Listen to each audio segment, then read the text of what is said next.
আপনি আমার সাথে চলেন, আমি দেখাবো চট্টগ্রামে অধিকাংশ গুলোতে গাঁজার ফ্যাক্টরি আর নারী পুরুষের অবাধ জেনা।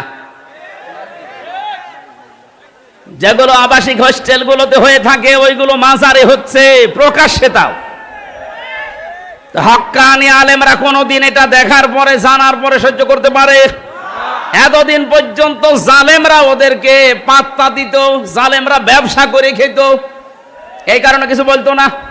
জালেম যেহেতু নেই এখন, আলেমরা এই জন্য এত বেশি সতর্ক করছে যে মাজারের অস্তিত্ব যেন না থাকে, গুড়িয়ে দেন।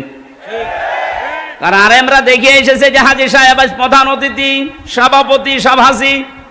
হযরতে উসমানের কবর আমি দেখেছি, খালি একটা পাথর দেওয়া আছে, বোঝা যাচ্ছে না।